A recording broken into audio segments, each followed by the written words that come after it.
Now it's time for the presentation session. A warm welcome is not just a greeting, but a reminder of how much we value and cherish your presence. Here, I invite the darling of our department, Ms. Krithiba ma'am, to welcome our chairperson for the paper presentation.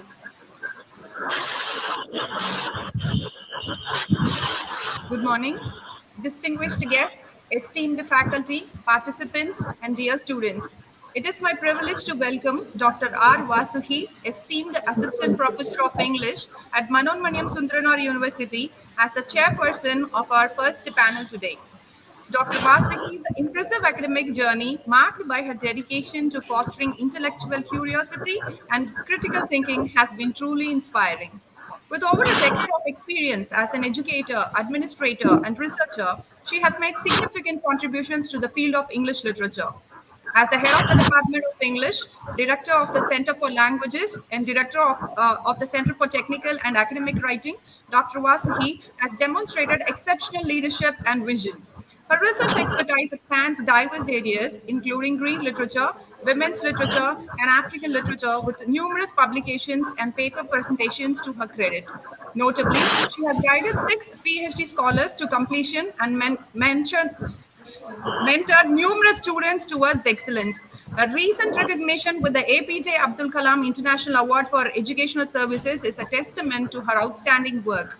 We are happy and honored to have you today as one of our chairpersons, madam. Your presence will surely contribute to the success of our conference. I welcome you wholeheartedly, ma'am. Thank you. Thank you. Thank you for your kind words. Thank you. Let's begin our paper presentation session with Mrs. Malati ma'am. Yeah. Okay. Yes. Good morning, everyone. Good morning, everyone. Am I audible? Yes, you are audible, ma'am. Good morning. Yeah. It's very good morning. Today, I would like to introduce myself, Mrs. Malati, Assistant Professor of English in Excel Engineering College. Today, I have taken the topic as narratives of migration, exile, and displacement in global literature. In that, I would like to deal with the refugee and exile literatures. Okay, as Wordsworth said, literature is a powerful overflow of powerful feelings. Here, in this exile literature, the authors expresses the powerful feelings of the people who have been forcibly flee from their nations or hometown. Refugee and exile literature plays an important role in world literature, offering an overview into the life experiences of people who are forcibly displaced from their homelands.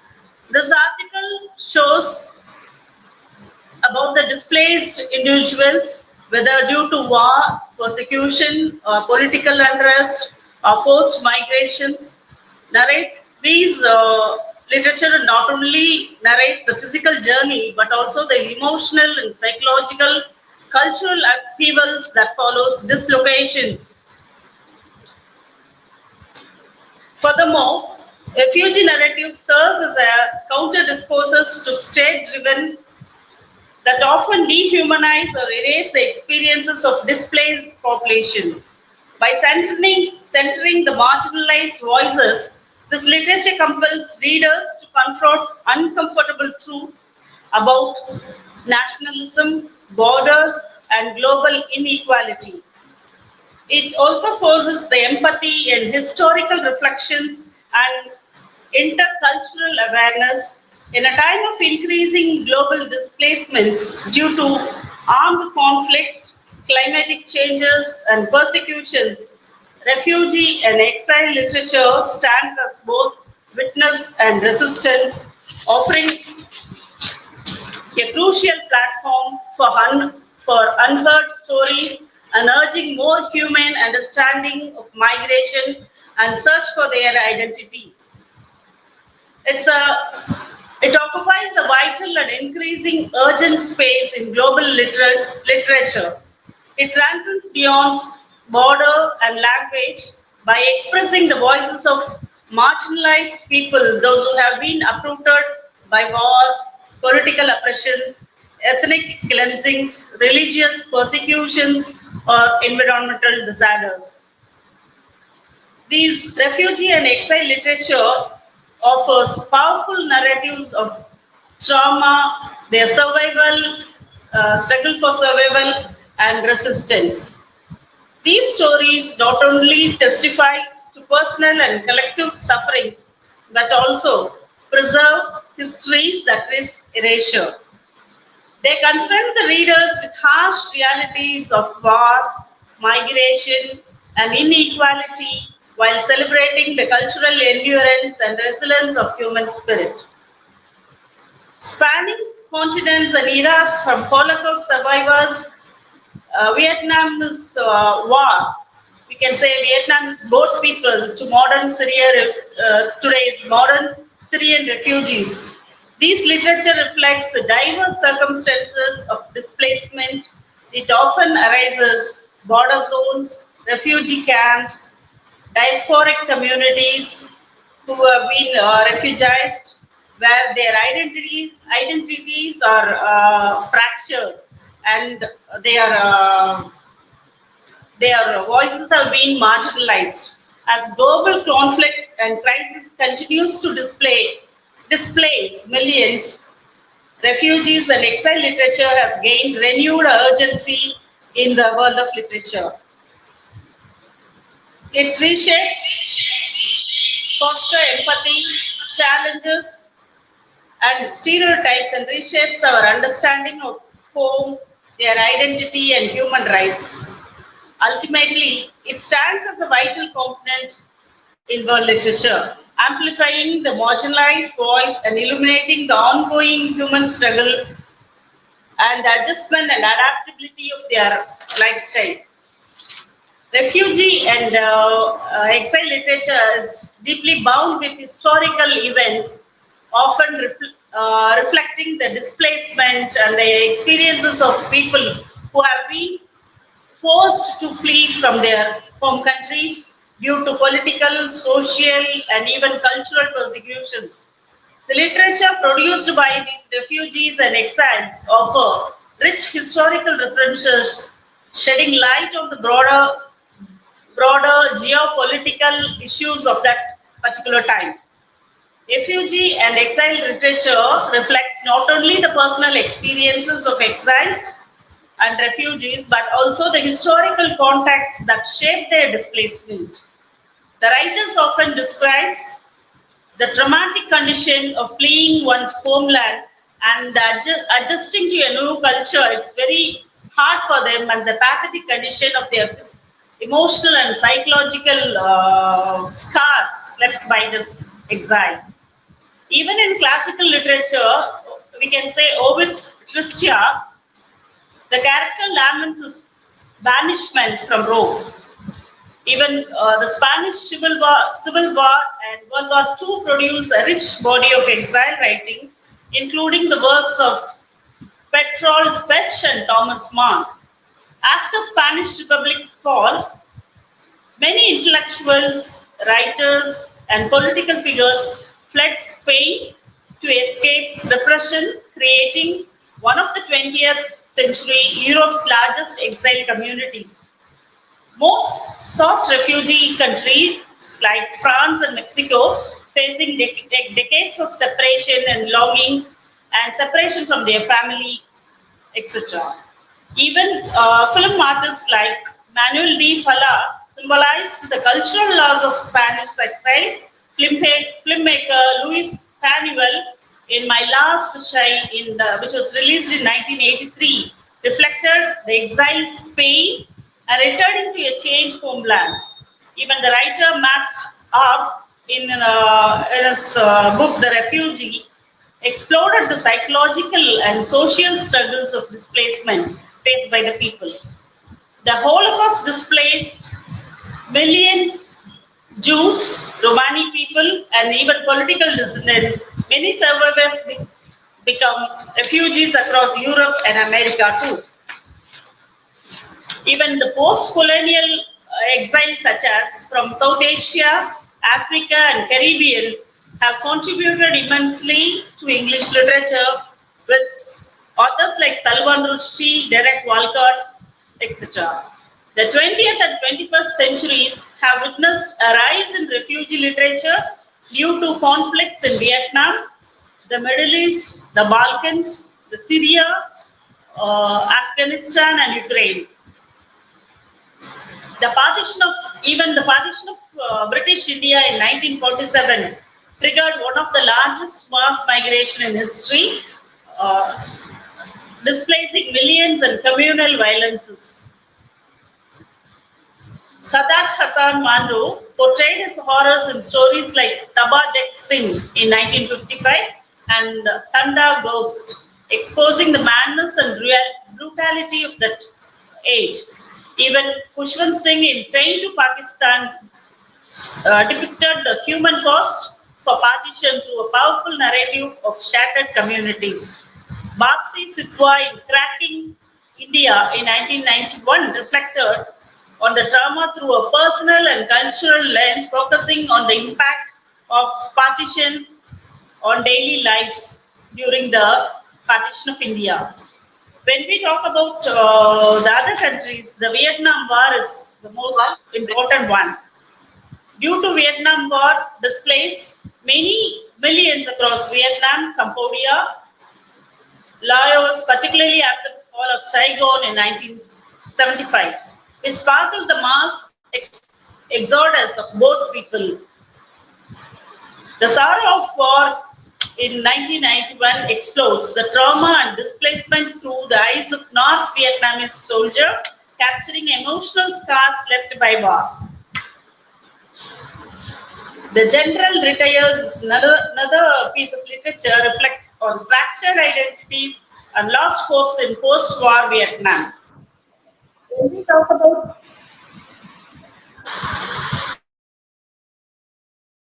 which triggered a mass displacement as people fled oppressive Eastern Bloc regimes. Milan Kundera, the unbearable likeness of being is a part of literature, explores life under Soviet control in Prague, the capital city of Krebs Republic. The Power of Powerless is another piece of literature which talks about the critic's totalitarianism and the inner exile it creates. In the piece, The Captive Mind, which examines the compromises of intellectuals under communism and even the exiles in consciousness. These literature expresses the suppressed identity, which exhibits the voices of emotional pain of the people, marginalized people. The ongoing Syrian conflict has led to one of the largest modern refugees. Till now, the Syrian war is going on, and the refugee crisis displacing millions and raising global debates on asylum and human rights. We could witness a lot of children without parents, a lot of ladies without their husbands and sons. It was a pathetic scene in the world history. Khaled Kafia in his No Knives in the Kitchen in the City portrays the suffering of ordinary Syrians amid war and displacement. Yasin al-Haq Salah in his The Impossible Revolution offers a powerful critique of war, repression and refugee conditions. These kind of literature expresses not only the loss of identity and cultural displacement, it creates a scar in the memory and trauma. There are barriers which the exiled people undergoes. The first one is language and communication. Language makes a refugee an alienated from that new country which they are forced to flood. And it was very hard for them to adapt to the situation, either in the communication level or in the cultural level. It was very pathetic for those exiled people. It was expressed in Nadian polymers in Berger's Daughter in which was uh, published in 1979. Examines linguistic divisions under apartheid, and the Joy Lucky Club was published in 1989 by Amy Tan, shows the language shapes generational identity and cultural disconnection. Sometimes these exile and refugees have become victims for political exile and activism. Many writers use exile to critique authoritarian regimes.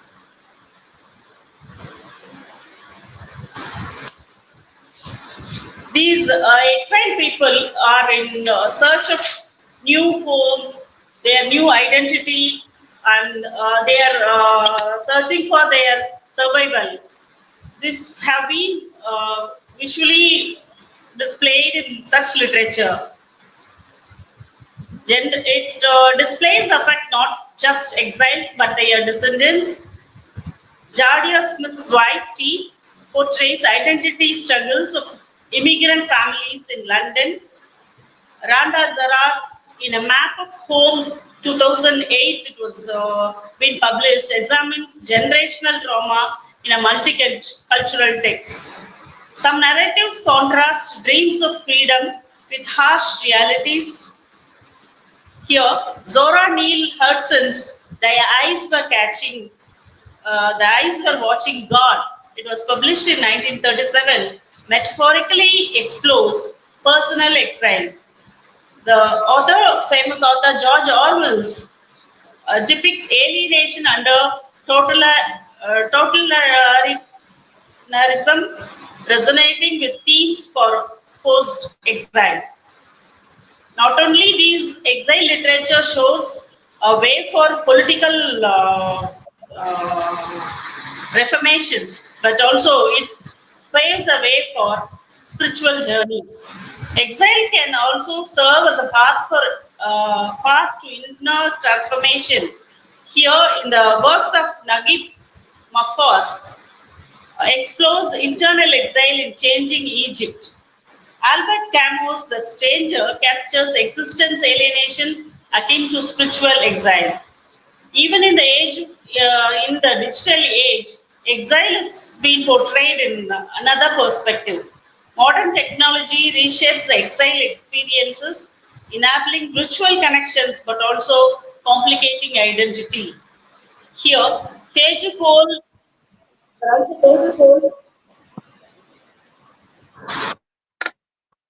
2011 reflects on fragmented urban exile and memory.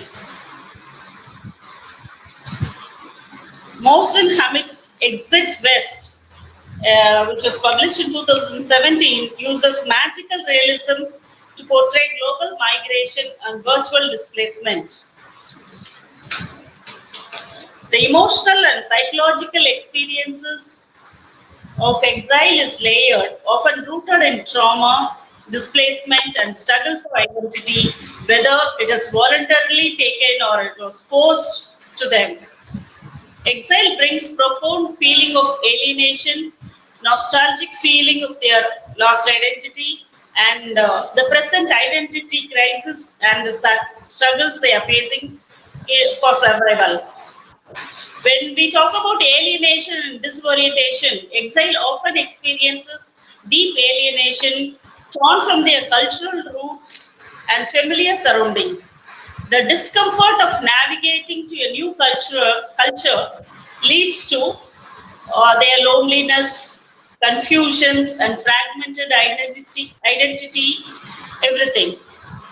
In Teju Cole's Open City, which was published in 2011, Julius, a Nigerian psychiatrist in New York, exemplifies this urban alienation because he finds everything new and he has been detached from the new surrounding. He had to adopt and adjust to the new surrounding. Everything has been depicted in a very elegant way.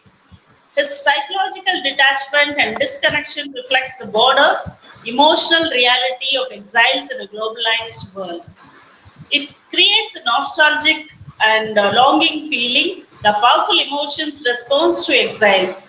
Exiles leave for their last homeland, idealizing it to an unreachable paradise which complicates adoptions. Exile often fractures identity, creating tension between cultural royalty and assimilation. Exile may feel like outsiders in both their own nation when they fled from there and to the host culture when they reach the other country. This identity confusion often leads to internal conflicts and emotional exhaustion as they don't know what to do for the next move, as they struggle to reconcile the past with the present.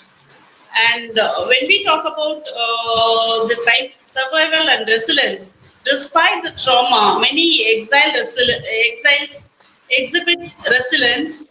Adapting to new environment demand the emotional strength to bear that. In the works of Viktor Franklin, Man's Search for Meaning, which was really published in 1946, though not directly about exile, it offers insight into finding purpose and suffering, resonating with exile resilience. Even these kind of people who are being exiled and refugee, they were meeting a lot of grief and confusions. They have their confused emotions. They bring the grief not just for homeland but for all their lost relationships, their identity, and their lost community. Many exiles carry survivors' guilt and trauma.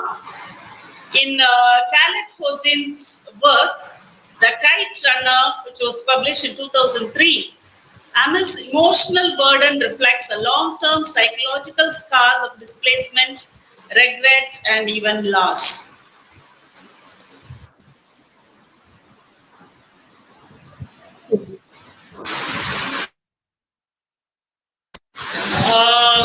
I would like to conclude Ma'am, with a few yes. points about this topic. Refugee and exile literature offers a powerful lens into the human cost of displacement, political conflict, cultural dislocation.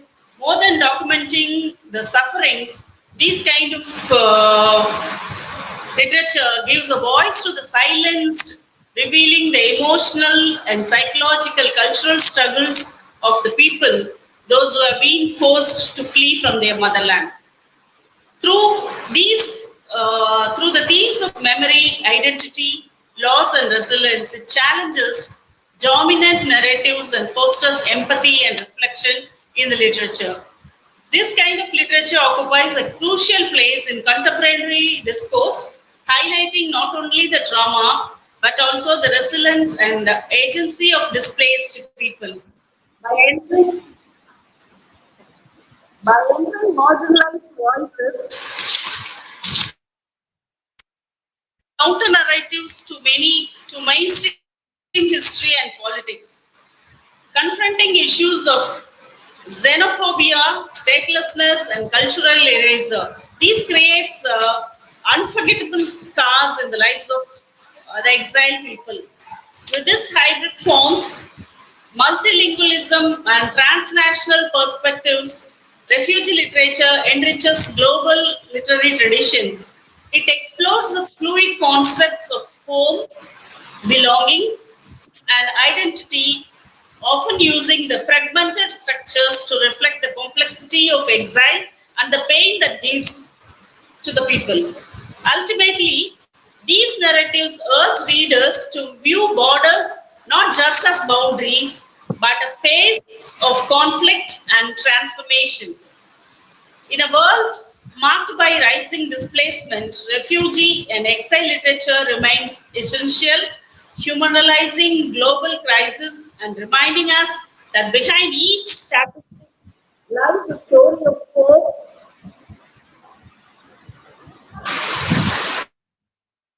and survival for struggles that they undergone for survival. So, literature not only gives us theme of pleasure, it also gives us the scars of the pains and the trauma that people has undergone. With these words, I would like to conclude my article. Thank So you. that was a nice presentation, ma'am, Malati ma'am. So Thank you, your ma'am. paper was on refugee and exile literature. You Yeah. highlighted on the trauma and suffering faced by the people who went in exile. And Yes. ma'am, it was really good that you talked about resilience and other things, how these people overcome their pain and all. Yeah. But Yes. you were talking about a lot of books, ma'am. So your paper is based on how many literature works of literature? Pardon, ma'am, I couldn't get you. Your research paper is based on how many books, ma'am? Ma'am, really, I have taken 5 to 6 books like colleges and they have given in the work cited, ma'am. Nearly 6 books I have Okay, ma'am. taken. No, you have made a Yes. study on refugee and exile literature. Have you Yes, ma'am. given any focus on only a few books, or because you are talking about a lot of books? No, I have So, taken references from all the literature but which your relates to the but your exile and refugees. I have okay, not but your focus taken a is on particular book for that. Yes, ma'am. okay, fine, fine. And in one place, you were talking about borders as a place of conflict and transformation. Can you throw light on more light on that, ma'am? Because it is conflict and transformation. They are two different words. So how does the border become a place of conflict and transformation? Ma'am, when we take the partition of India, there itself got a lot of Yes. references, ma'am.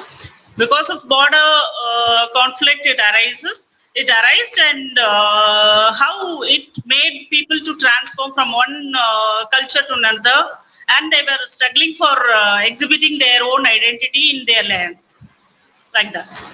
Even Yeah. in Okay. Vietnam also, uh, they have created the civil war, but there also the cultural transformation was there, ma'am. So first, initially, they had a conflict, their own culture and the Conflict, host culture, and then reformations, finally, and everything. The resolutions and reformations were happening, which led to the transformation of people in their lifestyle and even in culture. They were adapting. When we take the references from our Indian side, also we can have lot of references.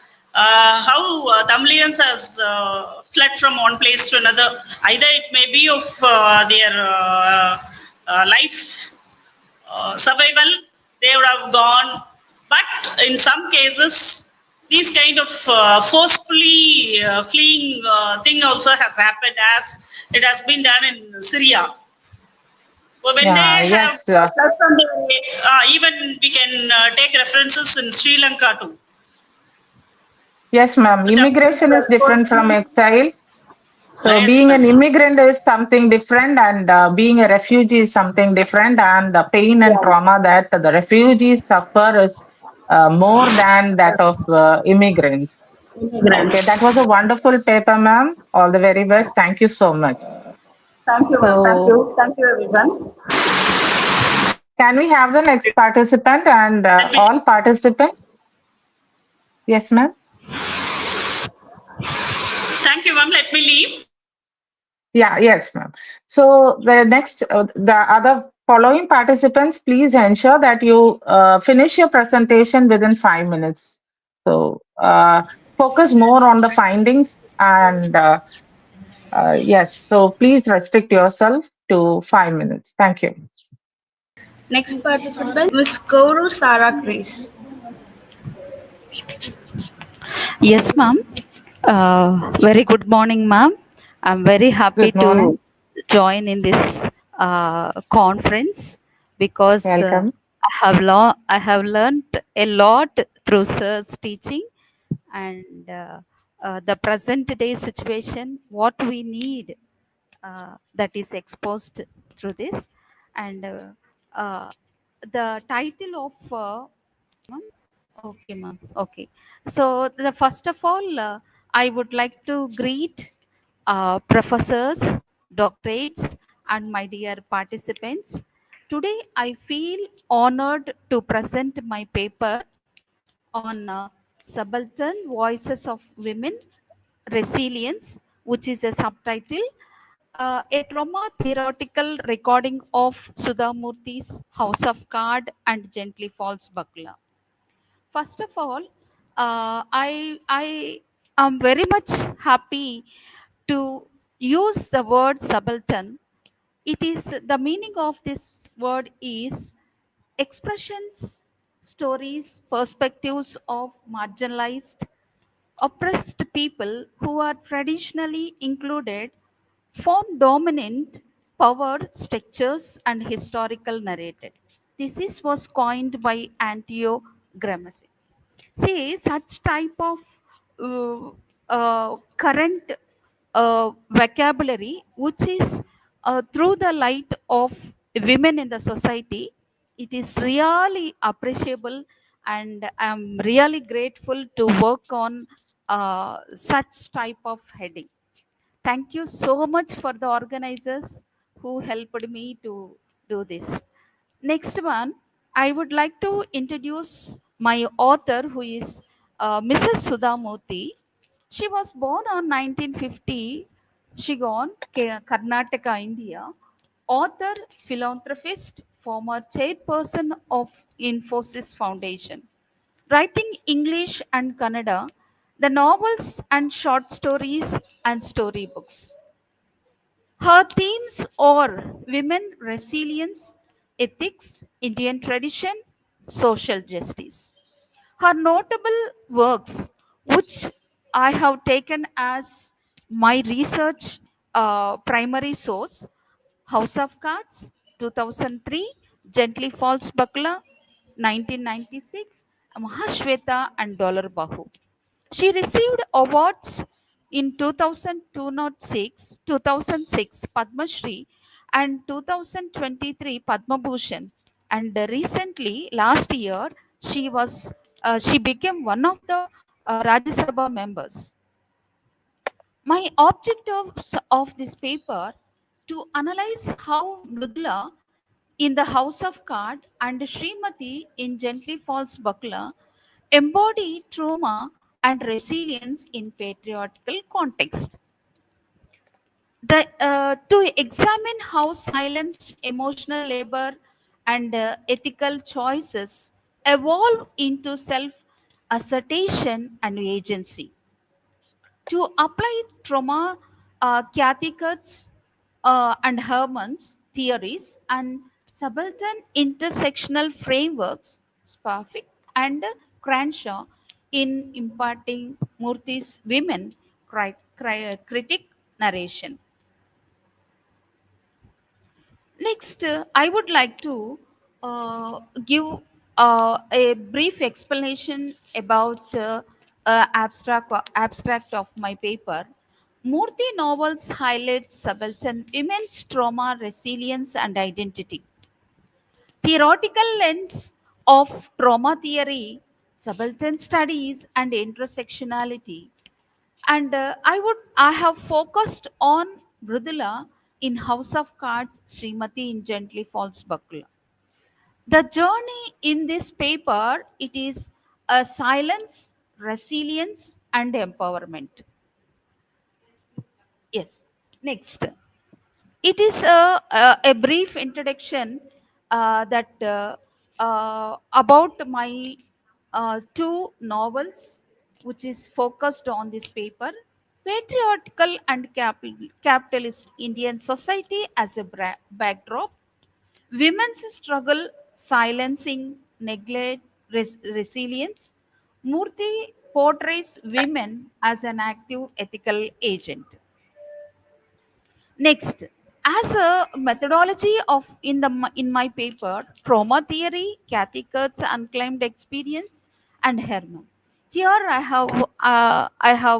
have taken Kathy Cut unclaimed experience. Trauma is not trauma is a suffering of in the society, within the family, even in the, around the domestic walls. But the women should not be sink into the sorrow, and they want some a sort of a resilience to come out of the situation, and they have to expose themselves.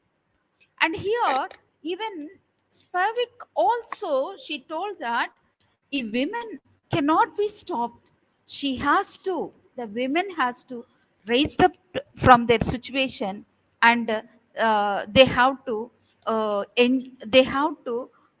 stand against the traumatic situation. And even methodology of intersectionality of Cranshaw also on uh, intersectionality on Cranshaw, what she has written is she also joins along with the other two theories. And next comes under my research gap is nothing but earlier studies, morality, patriotic, empowerment. The gap I found limited analysis of silencing and resilience, trauma, resilience, and in subaltern works. And here in the analysis of my paper is in the House of God, Mrudula morally integrity versus Sanjay's corruption. As a woman, she don't want to her husband to be a corrupted person. Being a doctor, being in a great position, the beginning of his career, and later on the change she is unable to digest.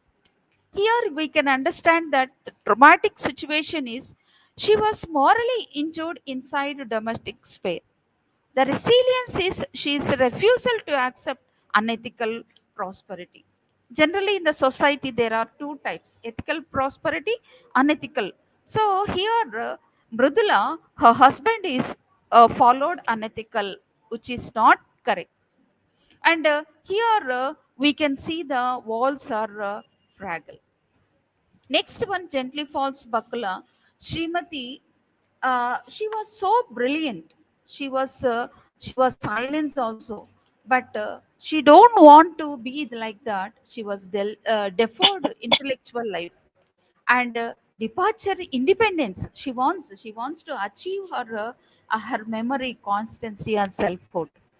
And these women, these protagonists, they did not want to be sink in that same situation, and they came from trauma to resilience. Here we can see that the comparative study is nothing but the patriotical and materialistic context of women resilience and trauma. These are all changes the self critic. What I found in my paper, trauma and Murthy's novels emerges through silence, ethical compress, and emotional ensure. Resilience is expressed through moral integrity in the case of Mrudula and intellectual independence in the case of Srimati. Both characters changes patriotical material and refined women roles with the family and in the society. Murthy critics a liberal pressures, corruption, and gender inequity, moreover, presenting women agents of transformation.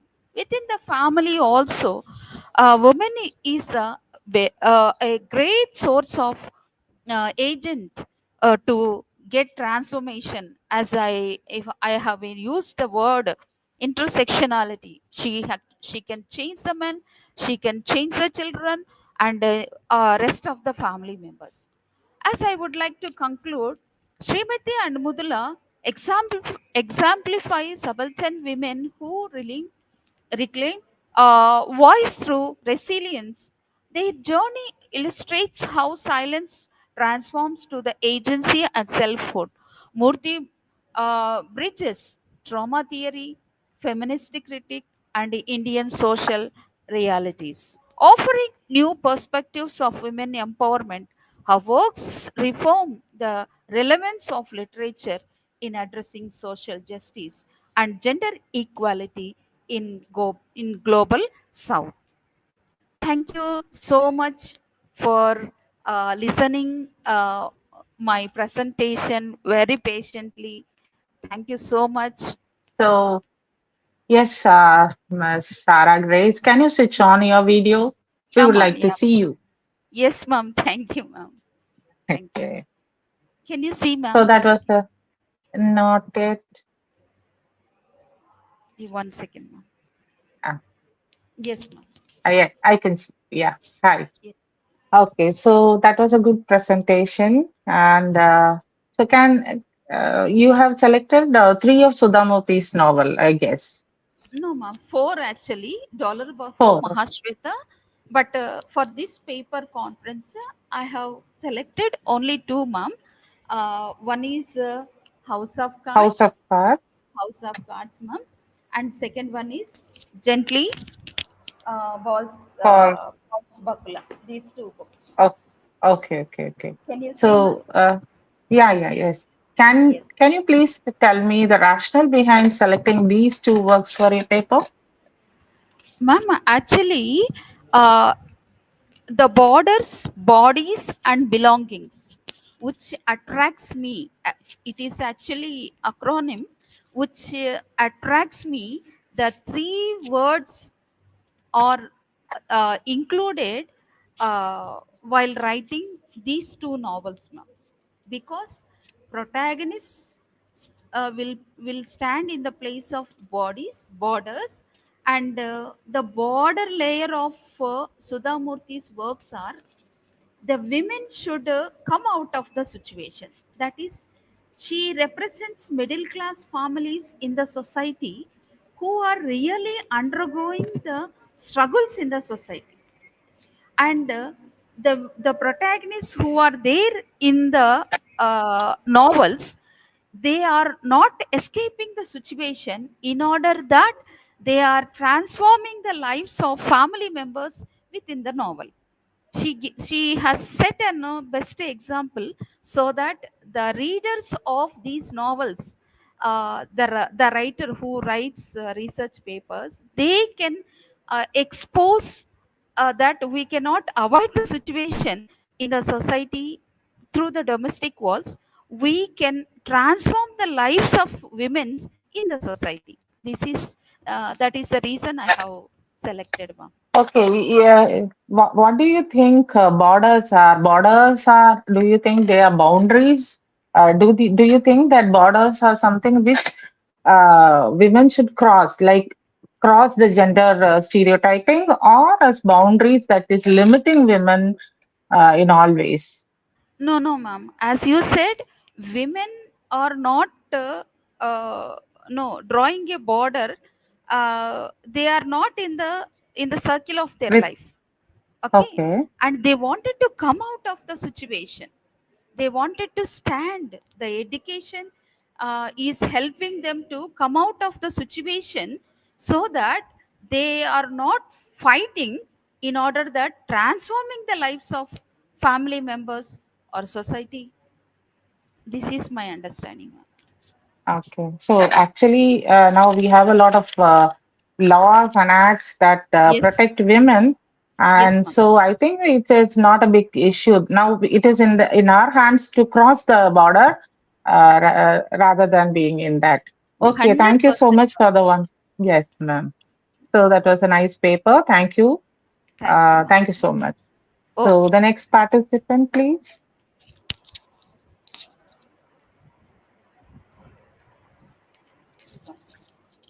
Hello, ma'am.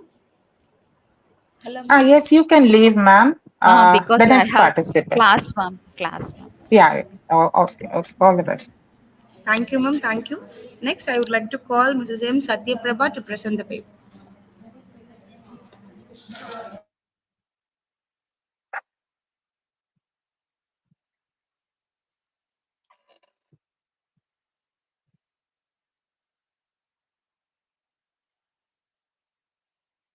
Yes, I'm Satyaprabha. You can start, but make it short and sweet.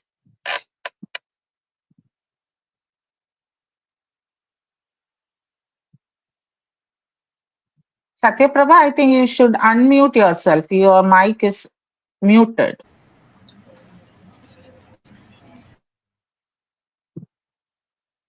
If possible, you can switch on the video too.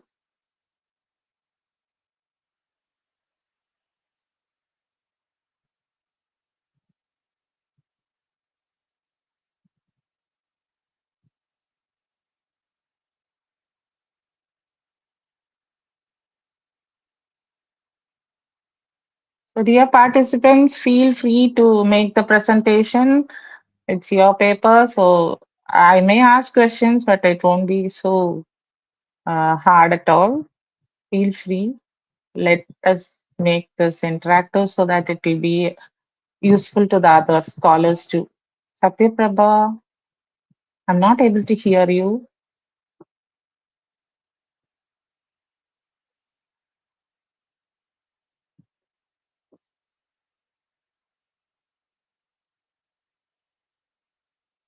I'm not able, you're not audible, Satyaprabha. Next go. நீங்க பேசாம Okay, ma'am. I would like to call the next candidate, Ms. D. Yes, Rachel Alais Kiruba. Ma'am, you can present your paper now. Yes, ma'am. Am I audible, ma'am? Yes, ma'am. You can present, ma'am. yes, yes. Yes. A warm greetings to one and all present here. I'm pleased to be a part of this international conference over virtual platform. First of all, let me introduce myself. I'm D. Rachel Alice Kiriba, Assistant Professor, School of Liberal Arts English in AVP College of Arts and Science, Tirupur. Now, let me start without any further ado.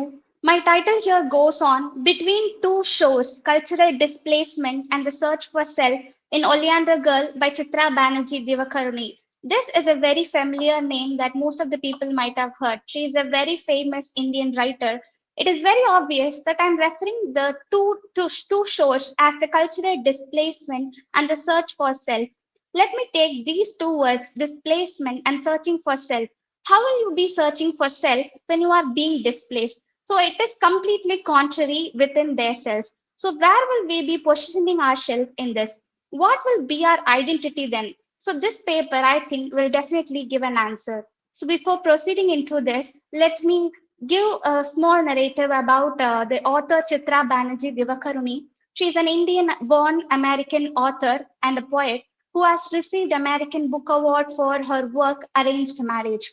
Being a woman who already belongs to two cultural backgrounds, she has written on the intersections of migration, identity, and women's experiences, being in the canon of diasporic writing. So, diaspora, we already know the meaning of diaspora, that is transcending the boundaries and creating a place in another country that where we doesn't belong to. So, it also declares to the exile people and also the immigrant people who are going to that a new part of a world where they wanted to create their own identity.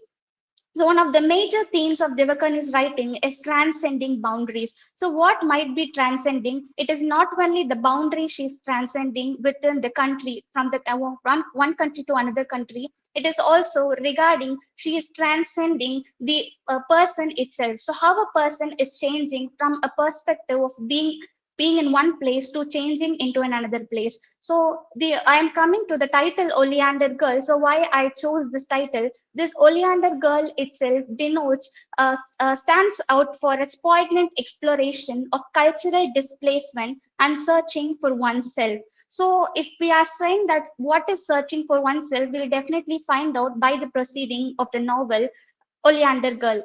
It outlines the story of Kirobi Roy, who is situated in Calcutta in a remote part of India. So, where she is being caged as a bird with an art of love about her grandparents, so who was Sarojini and Bimal Prasad Roy.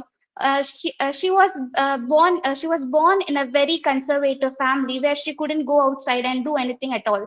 So as she was raised by these parents, she is like a caged bird who couldn't go and explore more. And as she attained the level of maturity, she is being engaged to a person called Rajat, who is also a very conservative family member.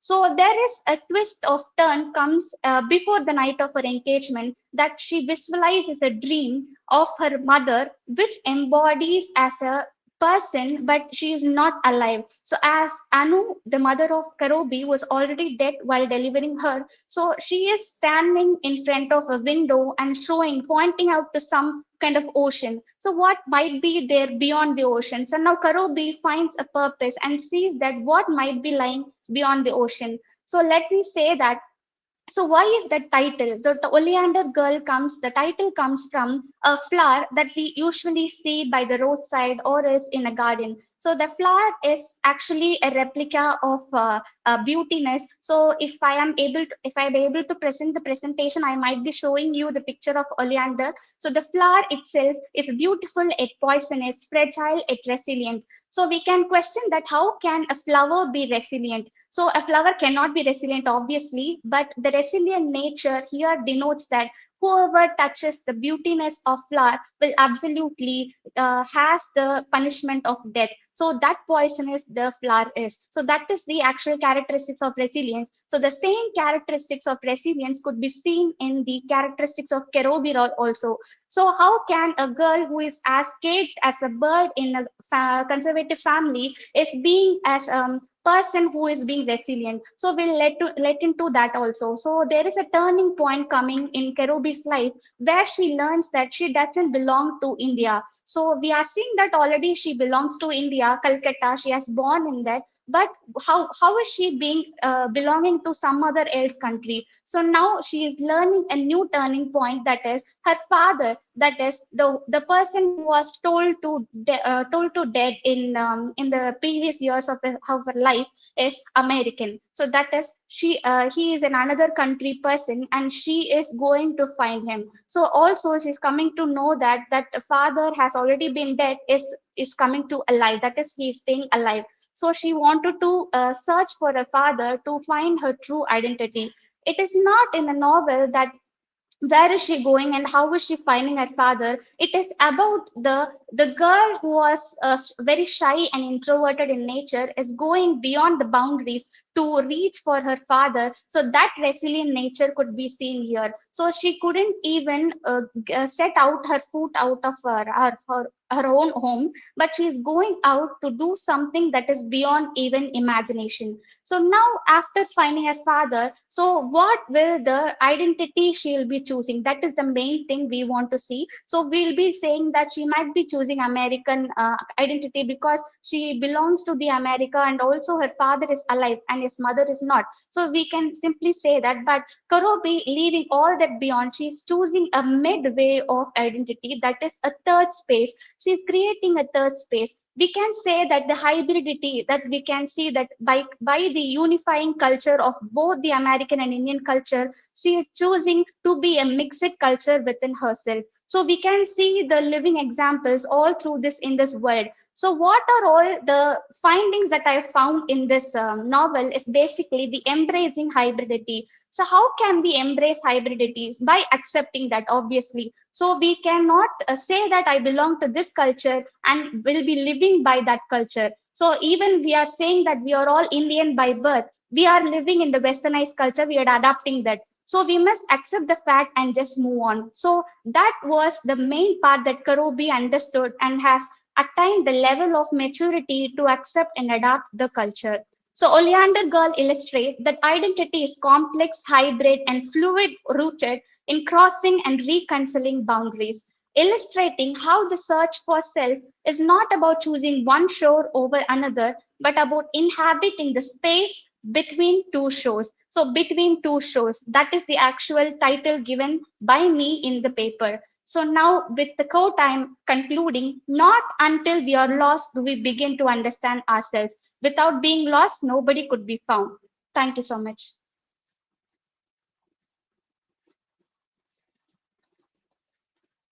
Ma'am, you are not audible.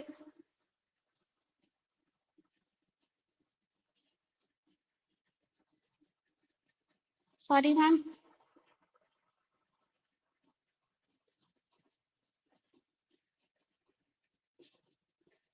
Excuse me, ma'am. I cannot hear you.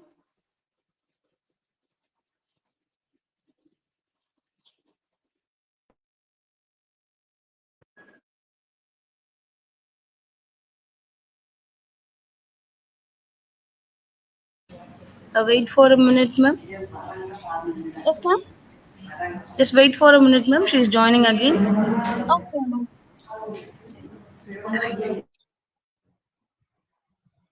Hello. Hello. Hello. Am I audible now, ma'am?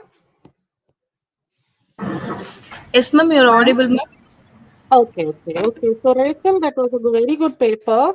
You are talking about resilience in women and how a girl in search of a father who was very timid and introvert becomes resilient and overcomes all these things to, so she crosses the border. Am I right? Yes, ma'am. Yes, ma'am. Okay.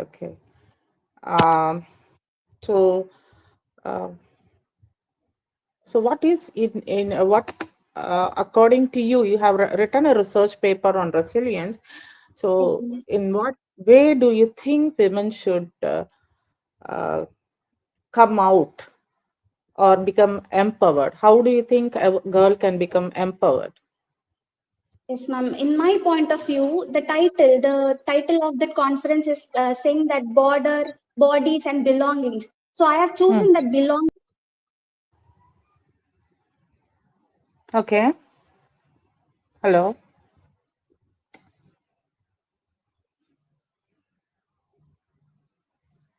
Hello.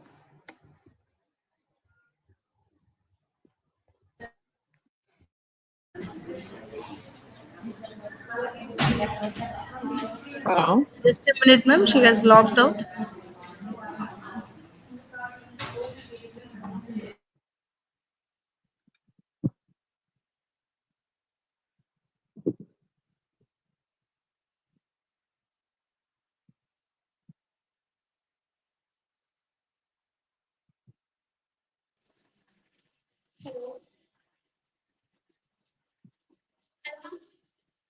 Yes, Rachel.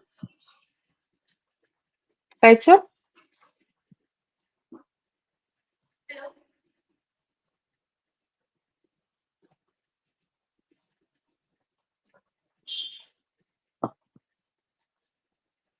So, Rachel, you're back, but I'm not able to hear you. Yes, ma'am. Yes, now I can hear you. Yes, tell me. Yes, ma'am. So the resilience is the theme that I have chosen, as you have already told. So empowerment lies within the women itself.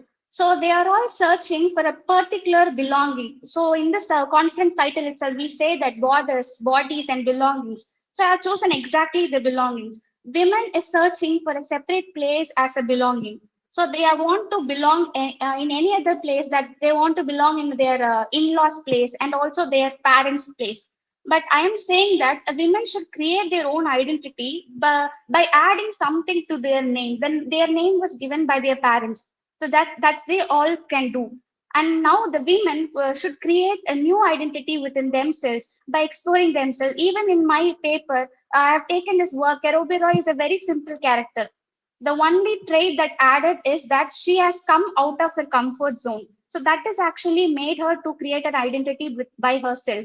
So after finding her father, she is not gaining the surname of her father. She is creating a new Kerobi of her own self. So that a woman should carry. That can definitely empower her, ma'am. Yeah, great. Very good. So, all the very Thank you, best, ma'am. and thank you for this wonderful paper, Rachel. Thank Thank you. you so much, ma'am.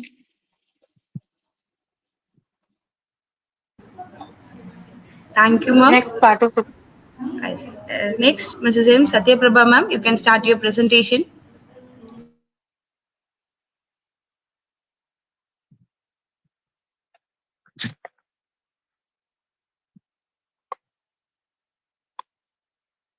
Satyaprabha, you have to unmute yourself. Gain your.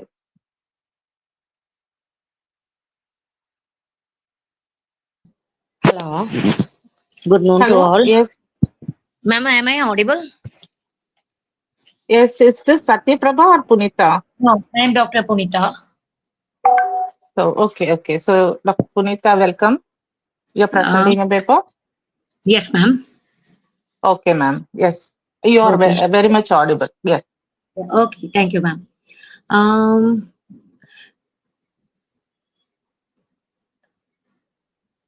Actually, the title of my paper is Resilience of Power Through Language in Perumal Murugan's One Part Woman, with a quote of Dr. Viorica Marian, which she had mentioned in the part of language. I'll just start my presentation as every new language we speak shapes how we extract and interpret the information. Power, of course, it is omnipotent, and the sense of the word power has its own advantages and disadvantages. It might bring any drastic change in a person's life, whether it is a fall or a rise. The resilience is the powerhouse of any individual, and power, along with the resilience, it is an extraordinary quality to be nurtured and cherished in society. And for this nurturing, the writers like Perumal Murugan, they are using their knowledge of language, their knowledge of literature, not only the knowledge, the medium of language and literature to enhance their readers, who are the part of the society. Of course, we all know about Perumal Murugan, sir. He is a prolific writer who raises his voice through the language he knew and imparts the readers with a path to resilience. All his characters, they are packed with a greater source of energy. Their way of behaving towards each other and then to the society, they also, each and every act of them depicts the inner strength, authority that prevails among the people towards their fellow mankind. One Part Woman is a chosen work of mine, which was written by Perumal Murugan, which explores the resilience of power through language in the context of the patriarchal societal setup in rural India. He uses his unique voice and style to challenge the dominant narratives of Tamil literature, which traditionally excluded the voices of the downtrodden. His use of idiomatic lexicon and agglutinative structure creates a distinct pattern of reading that reflects the experiences of laymen. Actually, why I have chosen this way? This paper tries to probe into the world of Perumal Murugan and bring forth the challenges faced by his characters, which were powerfully expressed through the vocabulary. The handling of sensitive topics elegantly with an unstoppable flow of language itself is a challenging task for the author, and of course, he did it very efficiently. And he weaves a compelling narrative that explores the complexities of love, desire, sacrifice, and the constant battle between the societal expectations and personal freedom. He took a sensitive approach to exploring certain themes, offering readers a window into a world where tradition clashes with individual desires and repercussions of such conflicts. Actually, the novel, it is set in the 1940s in a small interior village of Tamil Nadu. It narrates the story of Ponna and Kali, a doting couple belonging to the farmer community, and their happiness being marred by their inability to have a child. The language is used by the author as a tool of society which controls, which dictates roles and expectations very clearly. It is used to reinforce patriarchal norms and expectations, particularly in the context of marriage and childbearing. There are many elements like power dynamics, identity, societal hierarchy, patriarchal constructs, and so on. But everything had been discussed in very simple language. He uses this sort of a simple language to create a sense of solidarity and shared experience among his characters. This novel, this chosen novel of mine, it illustrates how language can shape public opinion and influence individual behavior.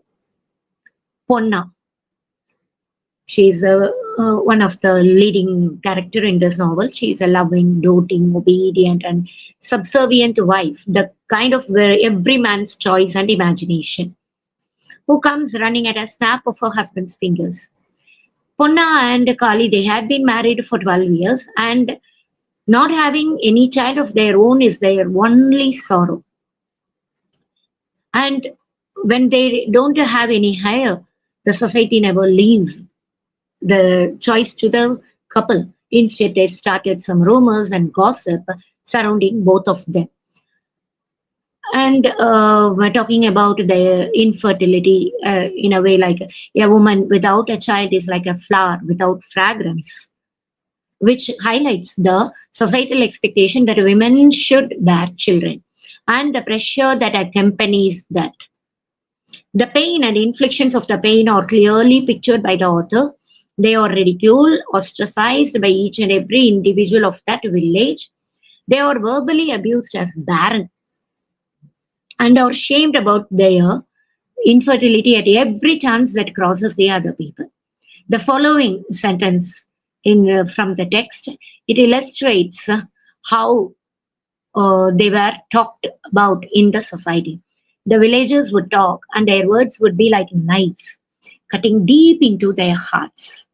And the pressure on Kali and Ponna to procreate is conveyed through the language, highlighting the power dynamics at play. This novel explores how language shapes identity, particularly for women. Excuse me. Ponna faced the humiliation of not bearing the child highly when compared with her husband. Even though she fulfills her duty as a good partner of Kali, she was frequently cornered by her mother-in-law, stating that she is replacing Ponna with another bride, that is choosing second wife or second marriage for Kali. The emotional turmoil of Ponna is very clear through the author's expression. Ponna's voice would tremble with emotion as she spoke of her longing for a child. By such powerful and true words from the bottom of the heart of the author glorifies the characters' emotions and their inner experiences. The novel portrays the complexity of human emotions and the ways in which language can be used to express and navigate these emotions. The characters, they portrayed by the author, they are surreal. There might be a Kali and Ponna in the society even today. And the use of language reflects their negotiation of identity and their place within the societal norms. Even though both of them they are affectionate towards each other, Kali's inner turmoil and Ponna's resilience are conveyed through their language and actions.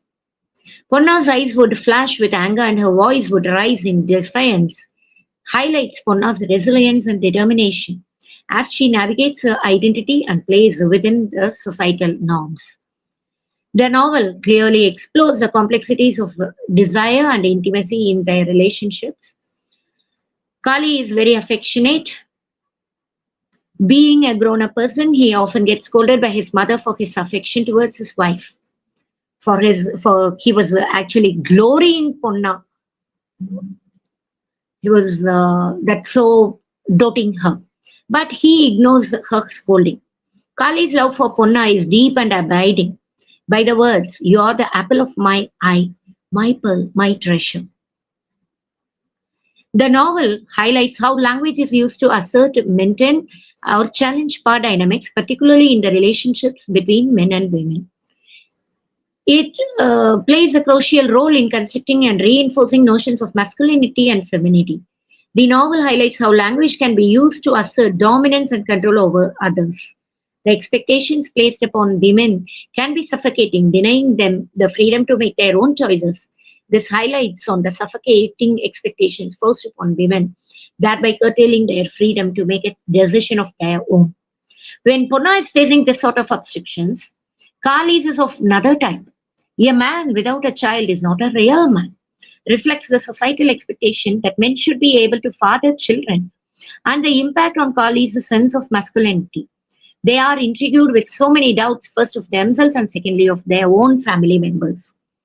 Language, it is used to assert dominance and control over others, particularly in the context of patriarchal relationships. The elders would say, a woman's body is like a field. It needs to be plowed and sown. These words explicitly states how women are objectified. The use of language in this objectification, it illustrates norms of the dominance and control over women's bodies by the society and not by own herself. The novel also points out how language can be used to challenge the societal norms and its expectations. The author opines about the resilient nature of Kali's character, as Kali's mind would rebel against the tradition, but he would not dare to speak out. Here it showcases the inner conflict and the potential for language to be used as a tool for resistance and change.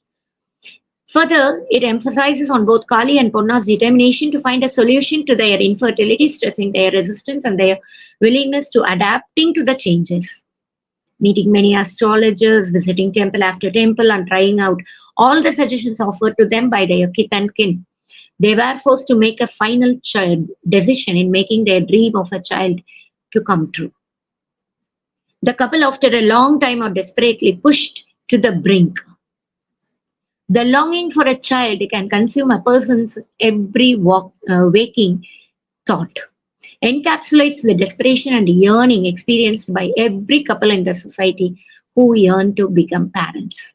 The deep yet powerful language of the author explicitly dictates the societal norms designed and expected to be followed by all. But without knowing why one needs to follow these norms, sacrificing his or own pleasure and happiness remains unanswered till date. This analysis of my chosen writer and his work, it ends with an ending note of the author. In the end, it is our own truth that matters regardless of societal expectations, which emphasizes the importance of staying true to oneself despite the pressures and the expectations imposed by the society.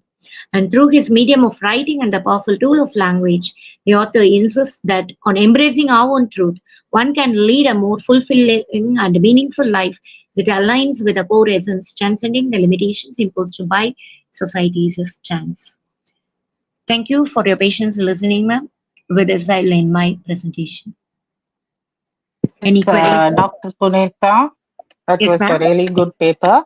But I have Yes. a few questions because you are talking about how language influences the actions of the characters, Yes, ma'am. and you were talking about resilience also.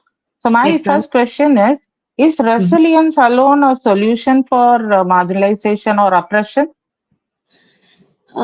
Resilience to a certain extent. It is not the only solution, but to a certain extent, yes, you have to be resilient. And once that everything is in the thin line, ma'am, difference between the resilience and the oppression. You have to raise your voice in order to overcome that oppression and everything. But that is my opinion, ma'am. Okay, fine, ma'am. And your author is Perumal Murugan, right? Yes, ma'am. Yes, ma'am. So this question always intrigues me because can a male author express the feelings of women accurately? Um, that is that turmoil, that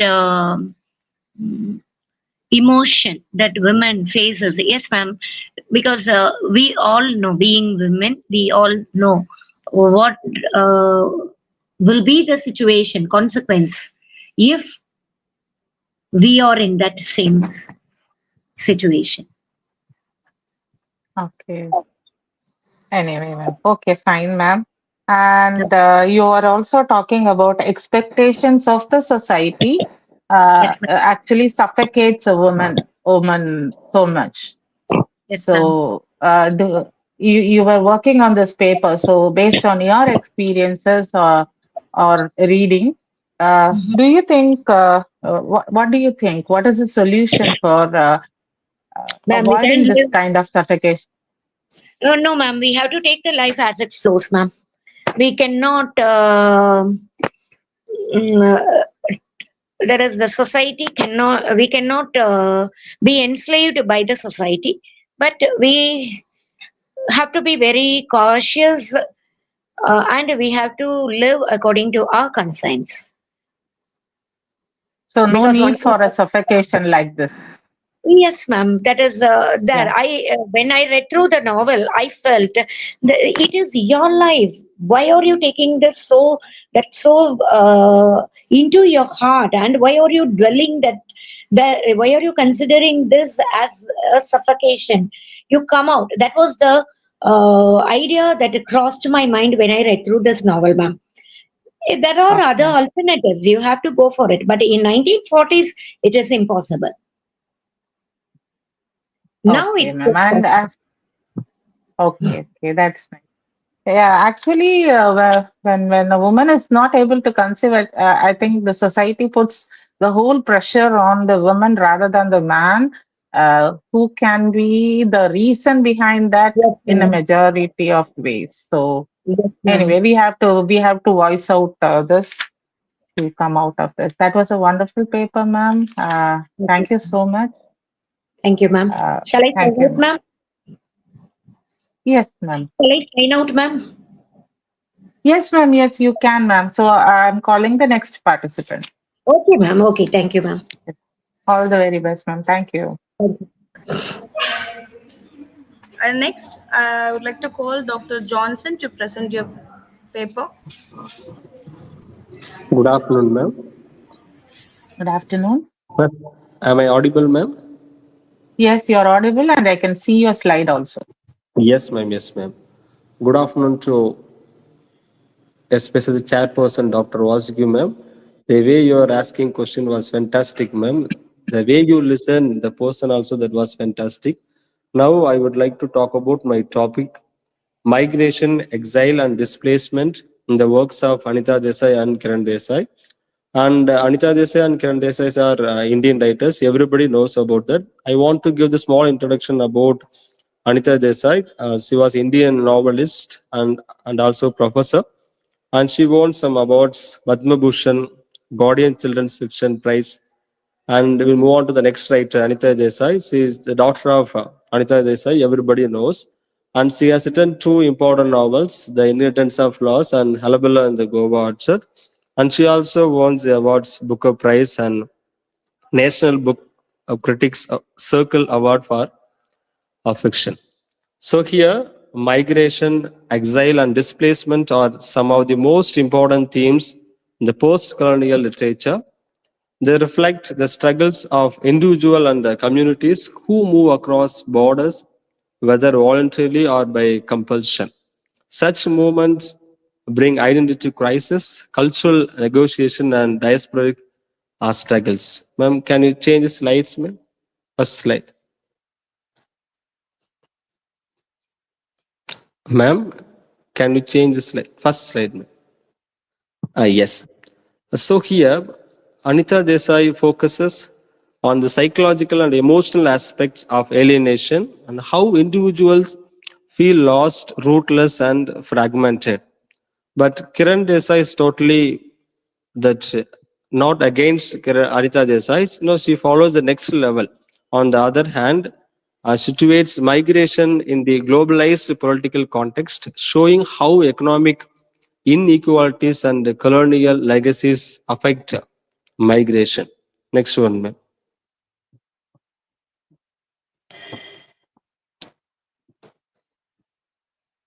Ma'am, next slide, please. Yes. So here, from the two novels, from the two writers, I have chosen three novels from the two writers. The first one is in Bye Bye Blackbird and The Zigzag Way from Anita Desai, The Inheritance of Loss from Kiran Desai. So in Bye Bye Blackbird, Anita Desai portrays the struggles of Indian immigrants in 1960s England. So the whole novel focusing on the themes cultural displacement, especially on the characters of Dev, Adit, and Sara. And here Dev suffers from alienation and feels rejected by British society. Adit attempts to assimilate into English culture, but this assimilation comes at the cost of his Indian society. The whole novel highlights tension between belonging and exclusion faced by first generation migration. The same kind of the theme, migration and cultural estrangement, you can see in the second novel in the zigzag way. So in the novel focuses the themes of immigration and cultural exploitation. And here, Anita Desai moves beyond India to Mexico. The protagonist, the main character of the novel, Eric, searches for his ancestral roots and confronts the forgotten history of Indian labors in Mexico. The whole novel illustrates cross cultural displacement where identity is fragmented across multiple geographies. Migration here is not just a physical, but also an inner fragmentation and existential crisis. Next one.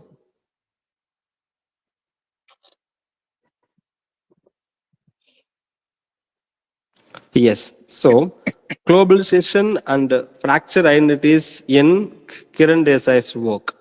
And here I have taken only one novel from Kiran Desai, that is The Inheritance of Loss, that was published in 2006. Kiran Desai addresses immigration in the age of globalization from the novel The Inheritance of Loss. With the character of Bijo, an undocumented Indian worker in the US experiences exploitation, invisibility, and constant insecurity. He presents the struggles of thousands of low wage immigrants who live between hope and humiliation. Back in India, Soy is another character. The residents of Kalimbang deal with the colonial legacies and the Gorgland insurgency. Their lives, the two characters' lives reveal how migration and displacements are not only external but also deeply rooted in local political conflicts. For Kiran Desai, migration is a paradox. It promises hope but often leads to disillusionment. Her narrative exposes the contradictions of globalization, where opportunities exist but are unevenly distributed. Next one. So here, comparative analysis between the two writers, that means mother and daughter, Anita Desai and Kiran Desai. Anita Desai is focused on introspective and psychological level, especially focused on alienation, inner conflict, and individual sense of loss. But if you look at the daughter of Anita Desai, that means Kiran Desai, and mainly focused on political and global, especially on foregrounds are class struggles, economic inequalities, and international displacement. Both writers share common themes of nostalgia, hybridity, and cultural loss. The difference lies on their generational perspective. Anita writes from a post independence Indian standpoint, but Kiran Desai writes from a 21st century globalization context. And the next one, and how role of gender. Next one, ma'am. How role of gender, class, and memory are the important part from these two writers, especially how they focused on gender. Women face double displacement, not only cultural uprootedness, but also patriarchal restriction. The second one, class. Class also another important point from the two writers' novels. The first one, characters like Biju from The Inheritance of Loss, poor immigrants and the cook's son struggle at the margins. In contrast, wealthier characters have the privilege of mobility and choice. The third one, memory, another important part from their novel. Here, the first one, from the character of the zigzag way, Eric. Memory becomes a way to recover lost histories. And the novel from Kiran Desai, In Inheritance of Loss, collectively memory, that means Gorgaland insurgency, shapes identity and belonging. Thus, identity is a product of gender roles, class divisions, and historical memory. The next one, ma'am. Yes, with my conclusion, the finding of the paper, and here migration in the works of both Anita and Kiran Desai represents more than just physical movements. It is psychological inner alienation and existential loss, pulses the struggle of balancing identities between two worlds, political inequalities, colonial legacies, and globalization. The mainly Anita Desai emphasizes emotional existential alienation, but Kiran Desai emphasizes global inequalities and fractured migrant lives. Both writers enriched post-colonial literature by portraying and how identity, memory, and belonging remain deeply contested in diasporic experiences. That's it, ma'am. This is the presentation from my side. And thank you, ma'am, that the place is yours, ma'am. Okay. Okay, okay. Nice presentation, Dr. Johnson. Thank you, Um, ma'am. so you had taken the topic of migration, displacement, Exile, and yes. intersectionality of gender also.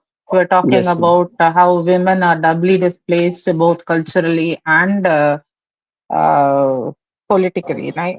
No, patriarchally. Yeah. Yes, ma'am. Yes, ma'am. So how do you related this paper to to the theme of the conference? Like, how do you relate it to the borders, bodies, and uh, Ma'am, here, and Anita Desai and Kiran Desai, they are focused on migrations, ma'am. From the novels of Anita Desai, Bye Bye hmm, Blackbird, the character they have moved from India to England, ma'am.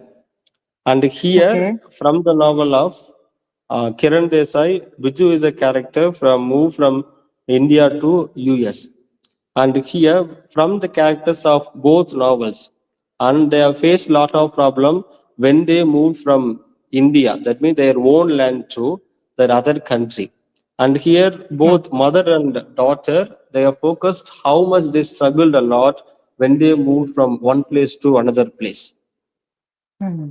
Ma'am, can you hear my voice, ma'am? Yes, yes, yes. I can. Right. Yes, ma'am. So, through the characters, both writer, mother and daughter, they have shown how much they struggled. What are the problems they faced when they moved from one place to, that means about another place.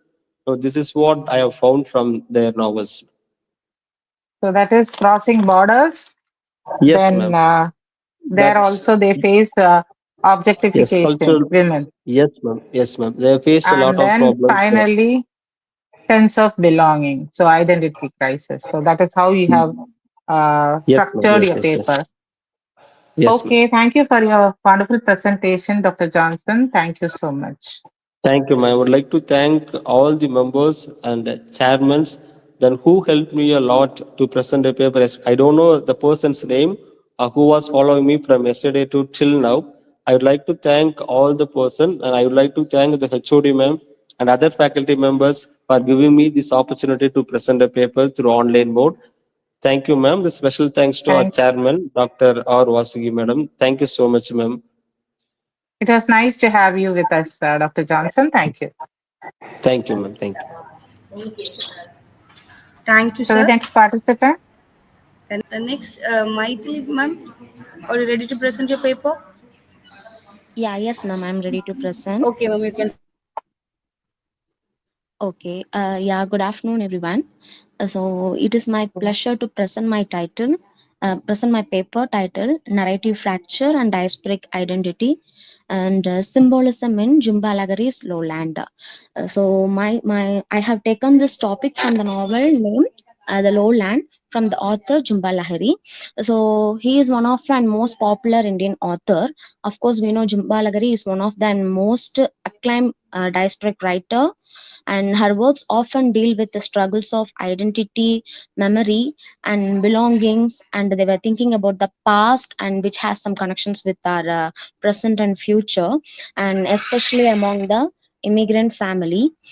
So I have chosen this novel The Lowland, which I have thought that it has a more connection with this uh, conference title.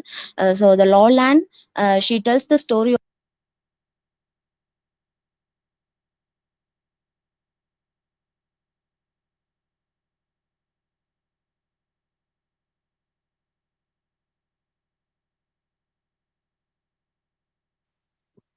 I'm not able to hear you, Maithili. Ma'am, ma'am, am I audible now, ma'am? Yes, you are now audible. Okay, ma'am. Okay. So they were, especially about their immigrant family. The novel were about immigrant family, and the characters like Udayan, Subhash, and Gauri, they everyone have faced a certain type of belongings, and how they have migrated from Calcutta, and how they have moved to the America, and how they are sustaining there, and how they are thinking about their belongings and their past life, and how it has some connection with the present. So the story is among these things.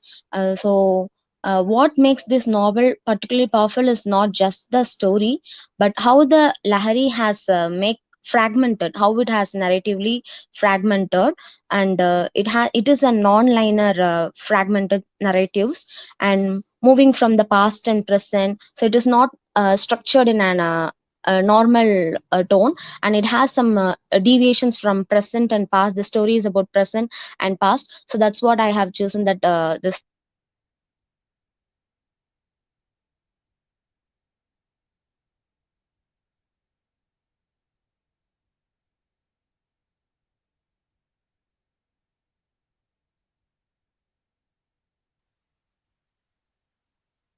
Again, I'm not able to hear Maithili.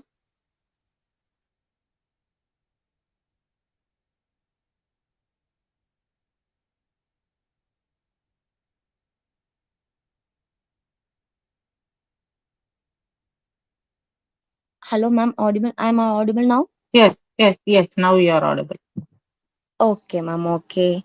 That's the story is about how their belongings, and this story is also not well structured in a narrative a linear way, and it is a non-linear structure, and it has some symbols of silence, withholding, and secrecy, and and also we can talk about the Bella, the daughter of Gauri, and how the secret has always it has maintained for a long time in their life, and only at the end of the novel she has came to know about her real story, and what about her biological father, and what it happened, and why they are the protagonist like Gauri and her husband is not very affectionate, and how why their family is broken, and at last she came to know about that story.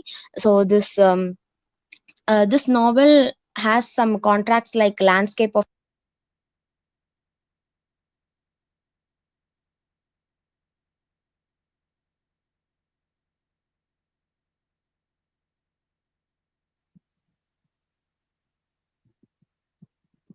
Again, I'm not able to hear. You are not audible, Maithili. Is it my problem, or I hope, I don't know if it is of my problem or Maithili's problem.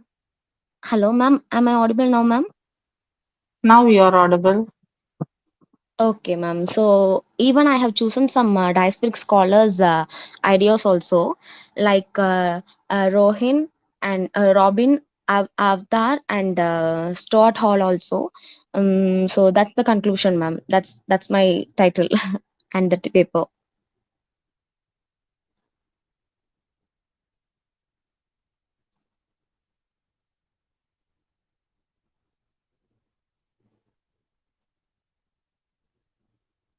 Uh, Hello, ma'am. I'm not audible, ma'am.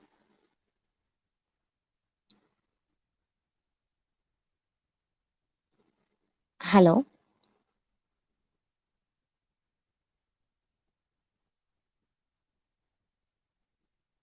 Sorry. Can you present your conclusion once again, Dr. Maithili? Yeah, yes, ma'am. Actually, my conclusion Ah, is that how the story has some connections of in past and the present, and how they are migrated, and how about their belongings of the past, and that's what the symbols also they have used, some of the symbols also they have used in this novel, and that's what I have taken this for on paper, and that's what my paper, ma'am. The okay. contrast What story, is yeah. the title of your paper? Ma'am, narrative techniques, ma'am. Okay, narrative techniques. Okay. Narrative fractures and diasporic identity, ma'am. And I have also chosen some symbolisms, ma'am. Symbols. Okay. Okay. Okay, Dr. Maitri. Thank you for the wonderful presentation. And your Okay. paper was well good. So you were talking about the immigrant family Yeah, yes, and ma'am. Yes, ma'am. contrasting it Yes. with the narrative using Yeah, yes, ma'am. studying the narrative techniques. Okay. Yeah, yes, ma'am. Okay, thank you, dear Maitli. Okay, ma'am. Thank you Thank for you, the ma'am. paper. Thank you. Thank You you are for your from? You kind are words, from? ma'am. Thank you so much. Ma'am, I'm from Yeah, Sri Shanmuga College of Engineering and Technology, ma'am, Salem. Salem. Okay. Okay. Thank you, Yeah, ma'am. okay. Thank you. Thank you, ma'am. Thank you so much, ma'am. Ma'am, myself Kali, ma'am. Okay. What happened to Satyaprabha? Ma'am, I think there is a technical issues. Now the presenter name You is Kali, ma'am. so you have not yet presented? Yeah, ma'am. Oh, okay. Okay. Okay, Kali. Yes, you can Yeah, continue. yeah. A pleasant good afternoon to everyone present here. I feel very blessed to be the presenter here as one of the alumni. I'm the alumni of the college. I feel very happy to present the paper here, ma'am. Today I'm going to talk on the paper titled Speaking for the Land, Post-Colonial Ecocriticism in Imbolo Mebu, How Beautiful We Were. Actually, my writer is a Cameroonian American novelist and a short story writer based in New York City. She is known for her debut novel Behold the Dreamers, which was published in the year 2016, and which gained her the Penn Faulkner Award for fiction. Then Blue Metropolis Words to Change Award. Then the selected novel for my paper is how Beautiful We Were is her second novel, which was published in the year 2021. It is actually an environmentalist novel. It is based on her childhood day experience in Cameroon. Now, this is actually is not just a story about an African village. It is a testimony of how land, people, and identity are bound together. This is based on the colonial and neo-colonial powers exploit both.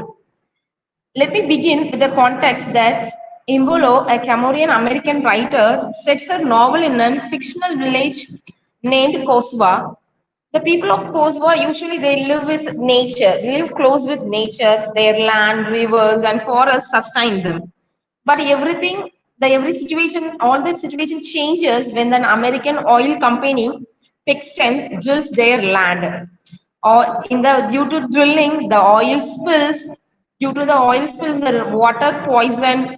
Because of water poisoning, many of the children living there got disease. These are all revealing the ecological violence that comes with capitalistic greed. Here we can see the post-colonial eco-criticism at work. Eco-criticism is a study that relationship between the literature and the environment. Here, the post-colonial eco-criticism goes to a step further. It examines how colonization and its aftershock reshaped not only the people but also the landscape. In Kosovo, the destruction of environment is directly tied to the colonial history of Africa, where the resources were extracted for profitable purpose. Here, the local voices were silenced. Mebu gives voice to the land by showing how its degradation mirrors the suffering of the people. Here, the river poisoned is not just an environmental tragedy, it's a symbol of the broken covenant between nature and the community. The land speaks through the sickness of children, through barren soil, and through the villagers' resistance. The novel also raises the question of who has the right to speak for the people, especially the mothers who take leadership. They refuse silence and demand justice, linking the survival of future generation with the healing of the land. This intersection of gender and environment and the post colonial struggle were very much connected. makes the novel deeply powerful. Another important aspect is eco-resistance. Here, the oil company and the corrupt government try to suppress their voices. The villagers' collective memory and their oral tradition preserve their ecological knowledge. Their resistance is not only political, it is ecological, cultural, and also spiritual. So, what does Embolo ultimately suggests is she reminds us that environmental justice is inseparable from social justice. Post-colonial nation cannot heal unless their lands are healed. And the literature, like how beautiful we were, becomes a form of activism. It gives voice to the silenced, challenges exploitation, and reimagines a more sustainable relationship with the earth. Actually, to conclude, Imbolo Mebu's novel teaches that speaking for the land is not just about saving nature in isolation. It is about restoring dignity, reclaiming history, and ensuring survival. That the post-colonial eco-criticism allow us to see how ecological struggles are tied to colonial exploitation and how literature can open space for resistance and also for healing. Thus, if we did not fight, who could speak for the land? With this closing quote, I'm finishing my presentation, ma'am. Thank you, ma'am, for giving me this Okay, opportunity. okay.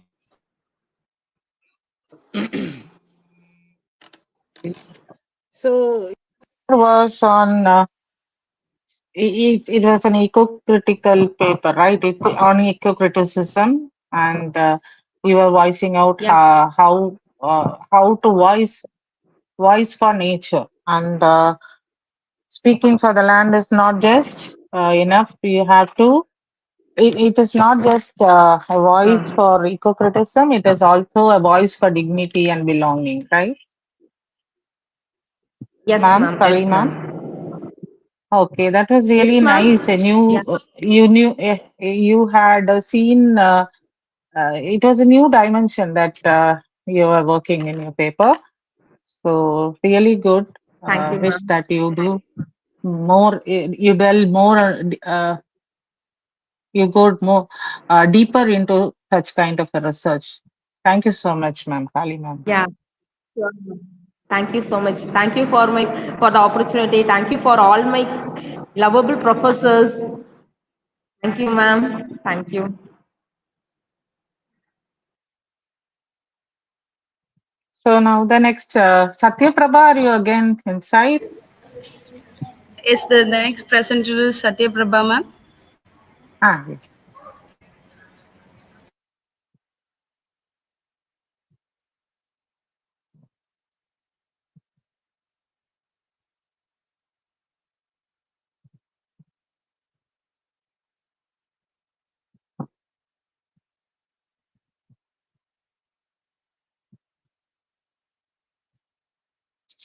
Satya Prabha, I'm still not able to hear you. Satya Prabha, ma'am, are you there?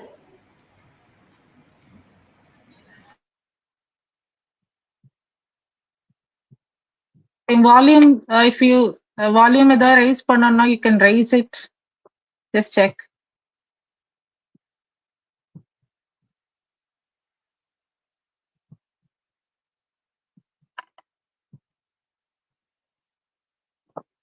Ma'am, what can we do, ma'am? We can wind up the session, ma'am. Okay, but Okay. Yeah, Satya just a minute, Prabha, ma'am. no, If she's no not problem. available, ma'am, we can wind up the session, ma'am. Okay, okay, ma'am. Okay, ma'am. Just a minute, ma'am. Please So, hold on, ma'am. yeah. Ah, Okay. Okay, now it's time to thank our chairperson. Gratitude unlocks the wholeness of life. To unlock our gratitude, I invite ever studious and tender-hearted Mrs. M. Jayakala ma'am to propose a vote of thanks. Respected chairperson, distinguished presenters, Esteemed participants and dear audience, it's my privilege and honor to extend the vote of thanks on behalf of the organizing team for today's online presentation. First and foremost, I would like to express our heartfelt gratitude to our chairperson, Dr. R. Vasuhi, MA, PhD, PGDTE, Assistant Professor of English at Manonmaniam Sundaranar University, for kindly accepting our invitation for presiding over the session and for guiding us with her valuable insights and observations. Her encouraging words and scholarly remarks have enriched the quality of this session and inspired all the presenters. I also sincerely thank all the paper presenters for their well-researched and thought-provoking presentations that made today's session intellectually stimulating. Next, I thank all the participants and audience for their active engagement, patience, and enthusiasm throughout the events. Finally, I extend my gratitude to the organizing committee and technical team for their seamless coordination in making this online event a success. Once again, we thank all for your valuable time and academic contribution. We are truly honored by your presence. Thank you all and wishing you continued success in your academic pursuits. Thank you. Thank you so much, the principal and staff of Govindammal College, and a special thanks to Dr. Uma Devi ma'am for inviting me as a chairperson for this wonderful conference, and all the presenters. The papers were really very good, and I wish them all success in their future research endeavors. Thank you once and all for your kind hospitality and love that you rendered upon me. Thank you so much. Good afternoon to one and all.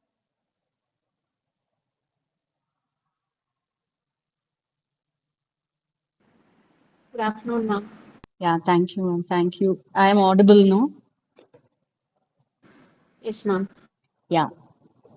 I welcome you all for the online presentation of our international conference, Borders, Bodies and Belongings, the Global South in Literature and Theory.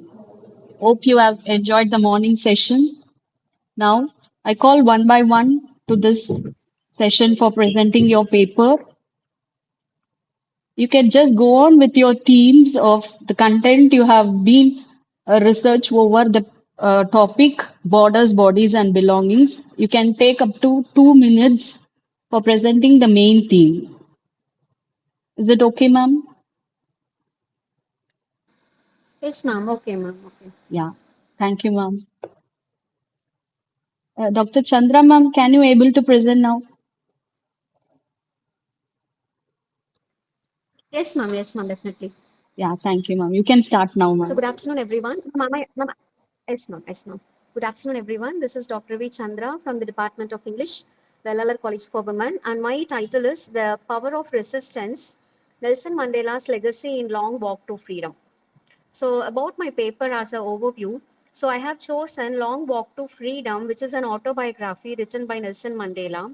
So this autobiography is a collection of personal testimony as well as the historical record of South Africa, where they have struggled against the apartheid system. So actually apartheid means separateness or apartness, where in those days in South Africa, so there was an official government policy named apartheid system. So where the people were separated based on their races and they were made them to live apart. Karnis, the forest of enchantment, as a being brave, powerful, and resilient, and a symbol of love. Sita endured many atrocities simply because she was Ram's wife, but in Divakarani's Sita, she fights to have a voice heard when it is a time to speak up. Divakarani gave the book a lot of fresh perspectives that gave Sita the character new traits. The greatest extraordinary main female character of Divakarani from Indian mythology is Sita, as she strikes a lasting effects on readers and illuminates the way for all women. Thank you. Thank you, Kasturi, ma'am. Yes, ma'am. Okay, ma'am. Kasturi thank you ma'am, so much, ma'am. Yes, ma'am. what is this forest in the forest of enchantment means? Ma'am, and the forest of enchantment means, as it states the thing of the character Sita, ma'am, and as she stays there in the forest, what are the things she would have came across in her life? Both she struggles as well as the children's she raised up. Everything all over the things it has been stated, ma'am.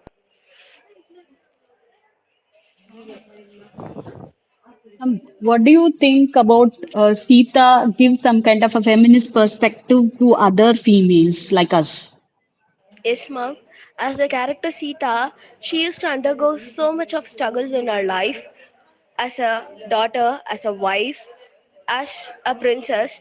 But beyond the level, at the last, finally, she states that through the Agni Prarisha, that through the fire goddesses and through the earth as the mother, at the last, finally, she decided that through our mother god earth she cannot, she says that she is a so virtuous character and she has to upcome in her life through whatever the struggle she would have faced. At the last, finally, she used to appreciate herself as through the sun's lavakusa, the happiness and the smiling. Even though she lived in the forest, she raised them the with pleasure and excitement as her kids, ma'am. Okay, ma'am. What is your opinion of Sita being put into this Agni Pariksha? Yes, ma'am. She has to go across it because the character Sita, everyone knows the character of Sita. She is very virtue. She used to lead a life only with Ram, even though she was out of in the Lanka's palace. Also, even though she was there, everyone knows Sita is a very pure, virtuous woman. So beyond that, she wants to prove herself. So she goes into the Agni Pariksha. At the last, the god Agni saves her, as she is so loyal and honest in her life, mom. Will the model Sita will do this at Agni Pariksha? Do you think so? Uh, in the modern nowadays, if we are taking it is so, it is not possible, mom. Through the epic, they would have stated the character Sita. We have to go across the powerful leading roles, whatever she would have done, mom. But Agni Pariksha in today's the modern world, it is not possible, mom. Yeah. Very good. You have Yes, given a nice explanation, ma. yes, mom. Congratulations for your PhD. And is this your Okay. PhD topic? No, ma'am. Still, it is going on, ma'am. Now only I would have started my things, ma'am. Yeah, Now okay. only I would have All the joined it. best. It is few months back only I would have joined it, ma'am. So it is presentation is going on, ma'am. Okay, all the best, Kasturi. Do well. Thank you for Okay, joining ma'am. us. Okay, ma'am. Thank you. Thank you, ma'am. Thank you so much, ma'am. Thank you.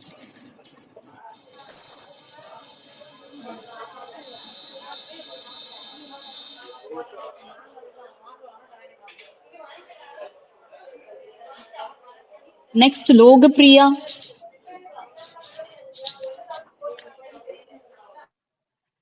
Logapriya. Ma'am, I'm going to present the paper, ma'am. Ritika, what is your Myself name? also. Full. Ma'am, yeah, I'm Ritika, ma'am. Ritika, Logapriya will not present. You will be presenting. Is that? Yes, ma'am. Ritika, you can present, ma'am. Yes, ma'am. Thank you, ma'am. Thank you, ma'am.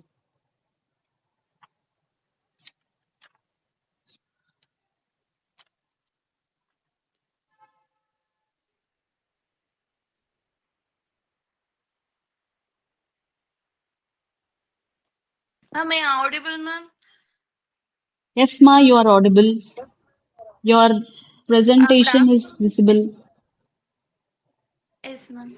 Good afternoon, ma'am. I'm Ritika from Malala College for Women, and I'm pursuing my MA English degree. And I'm going to present my paper titled Language, Power and Resistance in Post-Colonial Writing in the Indigo Planting Mirror, and which was written by Dinabandhu Mitra. And the original title was Neil Dudman, and that English translation was given by Michael Madhusudan Dutt. And It was originally written in 1859 in colloquial Bengali because for the better understanding for those peasants who lived that time, and it depicts how the peasants forced to cultivate indigo instead of food crops, and it majorly highlights the poverty, displacement, and injustice occurred during that time. And in my paper, it majorly focuses on resistant power and British colonialism in 19th century Bengal. And these novels paved the way for the resistance against colonial oppression, and like peasants were united, and it resulted in Indigo revolt, and they were attacking the factories, agents that resisted unfair contracts. Even the theater used as a weapon for social protest. And here I majorly concentrates that how the this novel Needed Urban became a symbol of resistance, and the dialogues which was used in this novel evoke sympathy for peasants, and it results in a burst against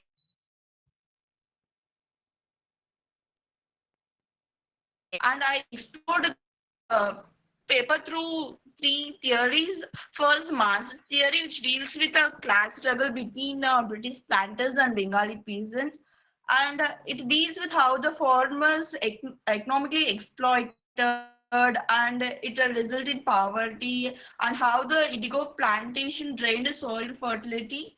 And but at last, these peasants were get some awareness about this, and they were united, and they raised voice against this colonial exploitation. And ecocriticism theory deals with how this fertile land becomes a dry land because of this indigo plantation. And even the British indigo planters control their land, crops, and even people lives. And these lines shows that how they were struggled. We have no rice to eat, but they still want their blue poison. Here, blue poison refers to the indigo plant. It shows that they were starved a lot of growing these indigo plants. And finally, I explored this novel through a post-colonial theory, which deals with how farmers were trapped in loan system. Even the courts and police were sided only with the planters, and how families of those peasants were struggled.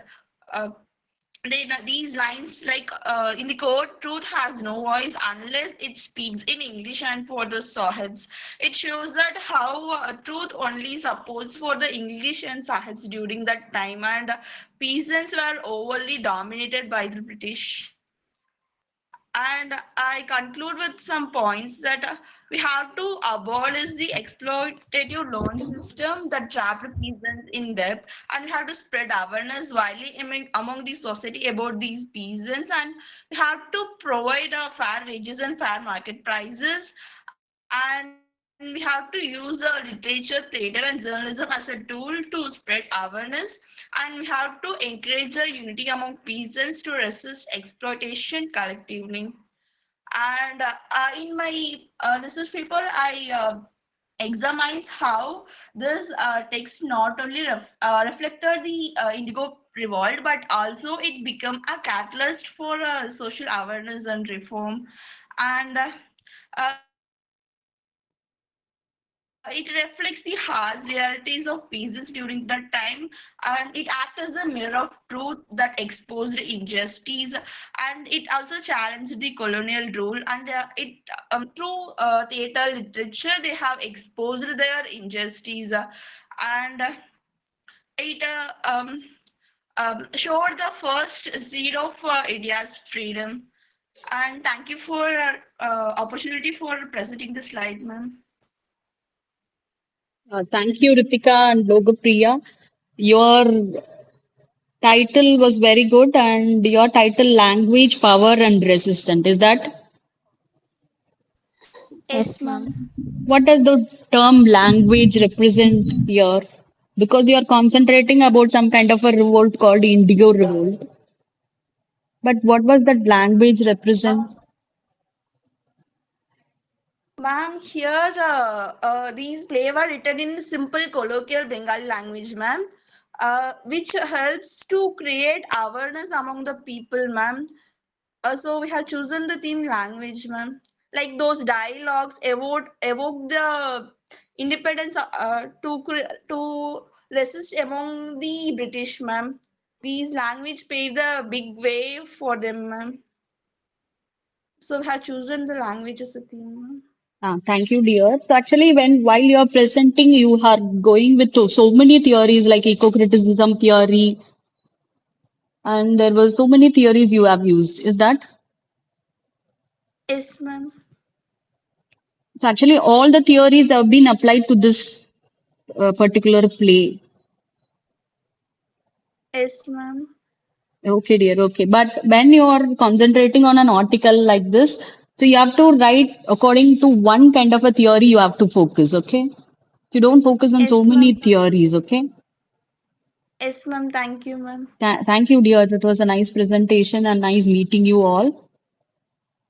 Yes, ma'am. Thank you, ma'am. Yeah, by this we can wind the session. Is there anyone presenting or somebody left without presenting? No one, I think so. And everyone have presented here. So nice meeting you all.